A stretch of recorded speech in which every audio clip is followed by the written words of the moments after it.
તો અમરેલી જિલ્લાના લીલિયામાં વકીલો મેદાનમાં આવ્યા છે। રાજકોટ હાઈકોર્ટ બેન્ચની ઉઠી માંગ, ત્યારે આવેદનપત્ર આપવામાં આવ્યું છે મામલતદારને। કોર્ટના જજને પણ રજૂઆત કરવામાં આવી છે। કોર્ટે કાર્યવાહીથી વકીલો દૂર રહ્યા છે તો સૌરાષ્ટ્ર કચ્છને રાહતની માંગ, અમદાવાદ ધક્કાથી મુક્તિની માંગ સાથે આ રજૂઆત કરવામાં આવી છે। રાજકોટ બેન્ચની માંગ ફરી એકવાર તેજ બની છે।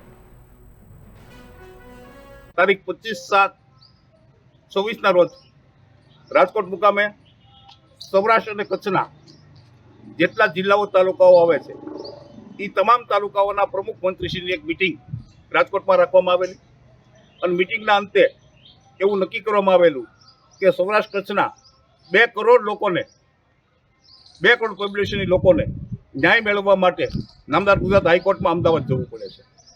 તો હાઈકોર્ટની એક બેચ જે વર્ષોથી અમારી માગણી પેન્ડિંગ છે, વર્ષોથી આ માગણી છે જ, તો હાઈકોર્ટની એક બેચ રાજકોટને આપે, જેથી કરીને કચ્છવાળાને, અમરેલી, ગીર સોમનાથના, સૌરાષ્ટ્રના તમામ જિલ્લાઓને નજીક પડે અને સરળતાથી ન્યાય મળે અને લોકોને પણ સરળતાથી ન્યાય મળે એવી અમારી નમ્ર માગણી સાથે આજરોજ અમે કોર્ટ કાર્યવાહીથી સૌરાષ્ટ્ર કચ્છના તમામ 12 તાલુકા જિલ્લાના કોર્ટ કાર્યવાહીથી અલિપ્ત છીએ અને આજરોજ ડેપ્યુટી કલેક્ટર નાયબ મામલતદારશ્રીને આવેદનપત્ર આપી અને ઝડપથી અમને રાજકોટમાં હાઈકોર્ટની બેચ મળે એ માટે આવેદનપત્ર આપે છે।